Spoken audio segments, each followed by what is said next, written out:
Hello and welcome YouTubers. My name is Tona Brown and I'm here with the absolutely fabulous Cydne Kimbrough. Thank you so much for joining me.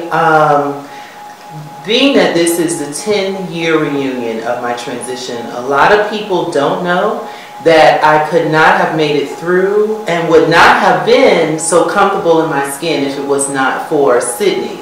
And I have to tell you that I want to thank you sincerely for that, because we had a funny situation. We have a number of them. We have a number of them where I was in denial, and I think that a lot of people don't talk about this on camera, and the only reason why I'm talking about it is because it's with Cydne. But I went through a very androgynous period, and I didn't really know what was going on with me, and I had never met another trans person. And we talked because I had a situation in the bathroom. Do you remember? I was working for a bank, and the bank, there was a situation at the bank where the day that I went to go and have my interview, I went to the restroom. But at the time, I had not transitioned. I was about 18, 19. I had not transitioned, and I went to the men's restroom. And I was shocked and appalled that all the men started peeing all over the ground and like yelling. And I went to Cydne about it. And that was the first time I actually talked about having any sort of issues with the way I had to navigate the world. And I didn't know who to turn to. And Cydne was there. And it was so funny because you just said to me, well, you know, it would be kind of odd to see you walking into a bathroom. Very much so. You know, what was going through your mind when I was telling you about it? Was that anybody who's transgender knows that bathroom issue is a very pivotal one. I think we all have it at some point in time. And that we also have this discordant type of reaction towards what we idealize ourselves as and how the world sees us until we really get right in our gender identity and really start feeling comfortable in it. So that androgynous period, that bathroom issue, those things are really common. And I can't think of a single woman, transgender woman that I know, or transgender man for that matter, who probably has not had that issue. So when you was telling me, it was like, this is all familiar. I kind of know this. This is where we need to be. Well, it was so great to be able to talk to you. At that time, you're now the founder of Glass Baltimore, and you have a Facebook page. I do. Glass Baltimore Inc., is it? Glass Baltimore Inc. Okay, on Facebook, so like her Facebook. But at the time, you were working for a Pride organization. I was doing Baltimore Black Pride. I did that. I was president of Pride. I started out as a member at large, actually. Okay. And I became president of Pride probably 2 years in, and I stayed on for about 6 years. Just doing the Baltimore Pride circuit, working with the International Federation of Black Prides, and trying to develop their agenda around GLBT issues, but particularly injecting that transgender portion in that so often is incidental to the whole conversation. And it was something that came out of, that's how Glass Baltimore was actually birthed, because I knew that there needed to be a stronger presence of transgender issues in Baltimore City and broad, in a broader sense, nationally speaking. So I wanted to create something, and I was already doing training and advocacy and capacity building with organizations. I wanted to have something that was more formal. That's right. You know, what I remember is, like I said, we have so many funny stories over the years, and you helping me to find myself. And that was the first one, was the bathroom situation. But you were working at Baltimore Black Gay Pride at the time, and you were the president, correct? And I didn't know who else to turn to, and so I said, you know, Cydne, I want to talk to you. And it was great to be able to talk to someone else. You were also the first, Baltimore Black Gay Pride was the first gay pride organization I'd ever performed for. And that was just such an amazing experience. And, you know, I came there, and although we kikied afterward about how they thought it was going to be a drag show. Oh, it's not a drag show. She's not lip syncing. Like, no, she really can. Right, right. Hello. So, you know, it was just one of those things. But I just have to tell you that you have just been an inspiration to so many people. I remember seeing articles in the city paper. And just so many other things where I felt such pride to have a sister in you and a friend in you. One of those things was the OSI fellowship. Tell us a little bit about that. Okay, so in 2008, I was a fellow with the Open Society Institute. Basically what it was, Open Society Institute is an organization that's founded by philanthropist George Soros. And what it does is it endows or gives grant money to social justice activists or advocates, people who want to change something in their community. And I was happy to be one of the people out of 200 people they chose 8. I was one of the 8 that wow, congratulations. Thank you. So were you the first trans woman? I was actually the first transgender. I wasn't the first one to apply. There have been several that applied before. I was the first one to be awarded. Wonderful. So wonderful. And I don't think a lot of people even know that. Yeah, it was. And plus to be a trans woman and a trans woman of color to get that. And how much was it for? If you don't mind sharing? $48,000. $48,000. Yeah. So it was a lot of money. And what was the money to be used for? It was basically to develop the foundation for the organization. So actually it's startup money, so like seed money. To start up. And we did just that. Yeah, well, I remember going out with you on a stroll, you know, and handing out condoms, talking to different girls. So what was the focus of Baltimore? What is, I'm sorry, the focus of Glass Baltimore? Well, the focus ideally is to provide a situation or to create a situation in Baltimore where any transgender person who chooses can live a life of optimum quality. And what we decided to do was we wanted to have this huge step. I had a whole big visionary idea of how this is going to work, but there were some other primary things that need to take place. And the condom distribution, education was something that turned out to be primary. I thought I was going to go directly to Annapolis and start advocating and start really putting the map, putting the conversation on the map and getting people to talk about transgender issues more actively. But what I found was the constituency or the people I served, they were at a point where they needed housing, they needed education, they needed employment. They needed someone to tell them about safer sex practices or risk reduction. And because I came from an HIV mode of teaching, I took that, to the streets rather. And the condom distribution, the education helped me to get people into school, helped me to identify the ones who wanted name changes, and to start that process. And that's pretty much what it trickled down into. We suspended our daily interaction with the community for a while because I'm finishing up a degree, and it was too much to do because the people who we served, they weren't able to help at the time. They still hadn't really got to that level. So I had to kind of like narrow it down a little bit so I could finish school, and then we'll start back up again. As a matter of fact, we'll be starting again in a couple of months. Amazing. So where are you attending school now? I'm at Coppin State. You're at Coppin State. And you are finishing what form of your degree? I'm finishing a master's degree. Master's in rehab counseling, rehabilitation counseling, which focuses on people who have disabilities, varying degree of disabilities, whether it be mental, emotional, physical, and helping them to get stabilized, independence, back into work. Well, I will say I was so proud to see you walk across the stage when you got your. I was there. That's right. I was there, and I was just crying and so happy for you. That you accomplished such a wonderful thing, and I'm so grateful that it was able to happen at a HBCU Coppin State. So one of the things that I had to work on in a part of accepting myself was to be around other women that were like myself. And I think that this is something that's really important because you can have as many cisgendered female friends, you could talk to your family, but it's nothing like having someone that you could talk to about specific issues that we as transgender women identify. Exactly, and our experience is different. Right. And so therefore, I really want to see more things like this. I want to see more women getting together because that bond between women is very, very important, especially when you have something so unique as being transgender. But I think that I definitely agree. I think one of the things that we're seeing is that transgender women are too busy trying to be like their cisgender sisters. I agree. And like our cisgender sisters. And I think it's the very same thing as, unfortunately, as even the race conversation with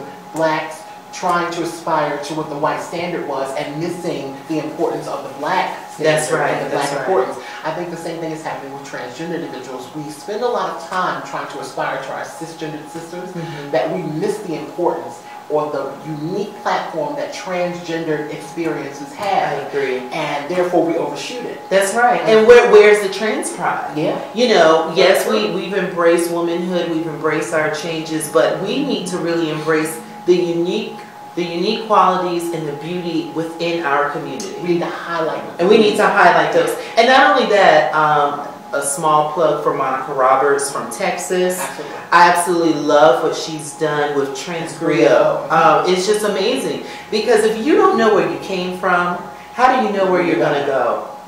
And once I started to see that not only were we here from the beginning of time, which I did know that, but to be able to see the documentation and be able to see women that were African American, who were transgender, who were doing positive, wonderful things.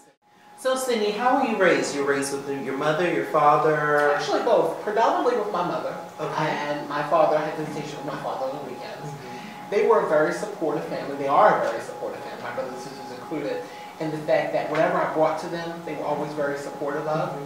They always knew me to be very focused on the things I did. So the gender identity conversation was a difficult one, but not as difficult as it could have been. My father being a Pentecostal bishop, it could have been extremely difficult. That's right. Really, but he was the type of guy that he loved me no matter what. He was really, really warm and just loving, and I miss him so much. He was the type of guy that no matter what I said, he would have supported it. And my mother's that type of. And do you think that made a profound difference in your life? I can't imagine what my life would have been if it hadn't been that way. I look at a lot of my clients' lives, the people that we see at Glass Baltimore, and I think about some of the dynamics that the households have been, or the things that they've reported. I've actually visited a lot of parents because it's one of the things that we integrate into our service model is to start talking to the parents about this gender change for their children. Right. And what I was seeing is that the houses were, it wasn't so much that the houses were single parent households, it was the fact that there was a loss of love and respect for the child, for the parent on both sides often. There was a dynamic of mistrust or misunderstanding. Big time misunderstanding. Yeah, huge. I mean, and we also, and one of the things I loved about our friendship growing and being that you study psychology, is learning how to empathize and to relate to the other side of the story, which is the parent. And as I share with my YouTubers all the time, I'm from the South. My mother, she was a youth evangelist, and I think that's one of the reasons why we had that that connection, because you know what it's like. You know what it's like. I think that the biggest thing with the transgender thing was that no one ever tells parents. Generally speaking, nobody tells parents how to raise a child, but a transgender child is a very unique situation. That's right. And I think that often we kind of most of the time we overlook the parents. Like, what is a parent feeling? If you had a child that was transgender, how would you feel? That's not the disposition or the life, the destiny that you hope your child would have. That's it's not the thing that you thought of. So when it happens, you're going through an array of emotions that are real and valid. That's no matter right. how we may feel about it. So talking to the parents was really a good thing. Well, and it was so interesting. Remember, some of my first interviews, whether it was radio or whatever, you would always call, and I really appreciate that and still appreciate it. And my mother spoke to the press, and one of the things she said, and you thought was interesting, and I never really thought about it, but what she said was she felt like a parent who has a transgender child has to have a time to mourn the loss of the child. The loss of the child that they had.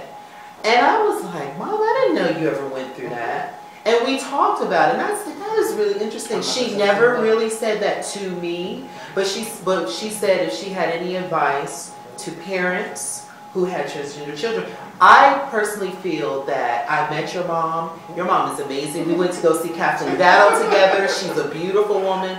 I felt like there's no right perfect way to raise a transgender child or any child. But we got darn near close.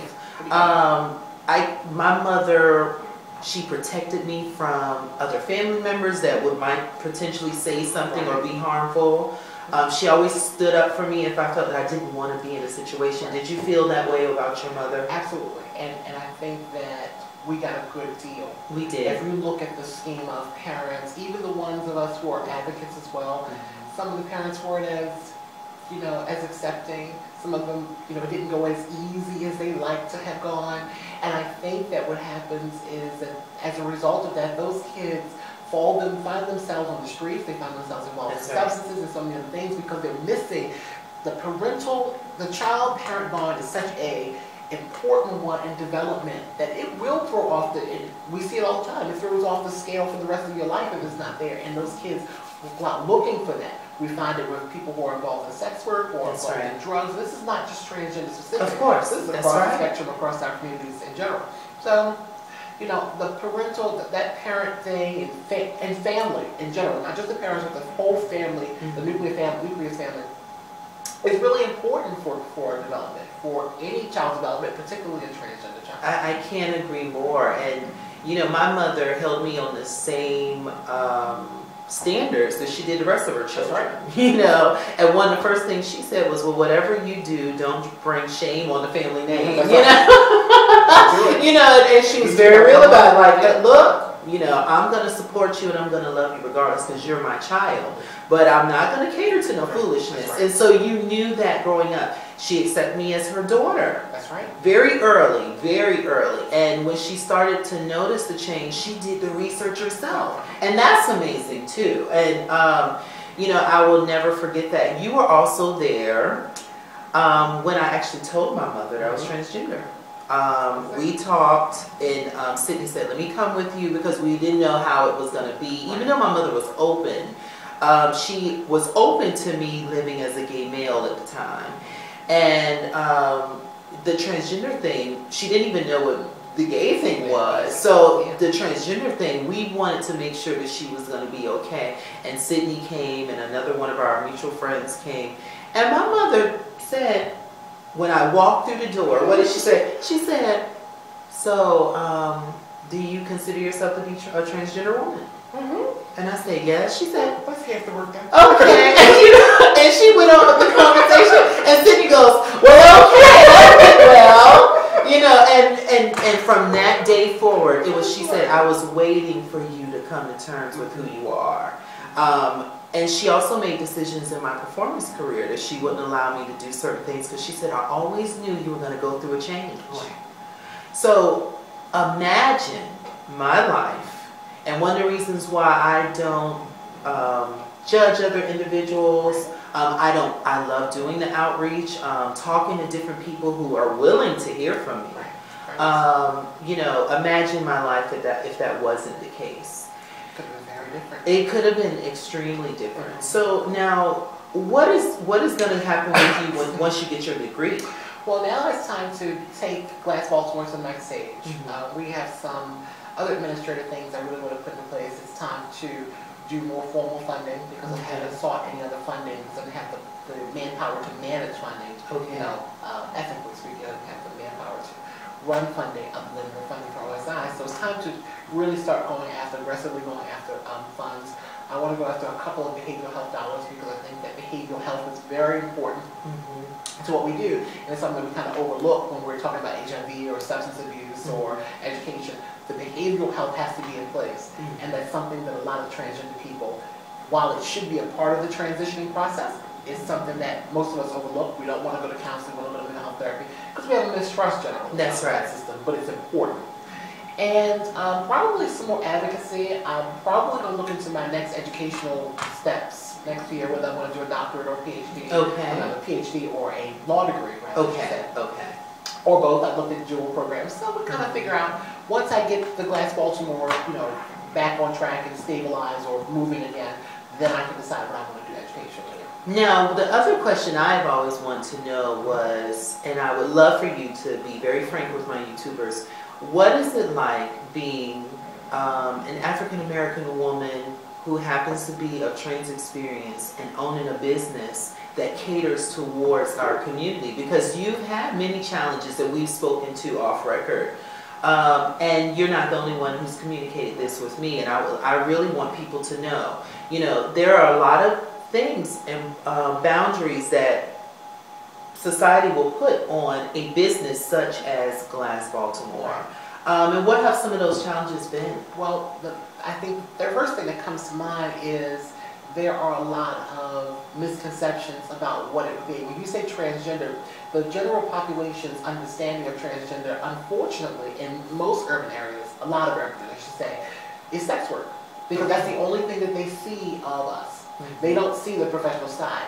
When I am away from any of my clients, or if I'm just talking about Glass Baltimore in general, and say like I'm in, I don't know, a city hall, I get a certain level of respect because they don't associate you with that, with trans anything.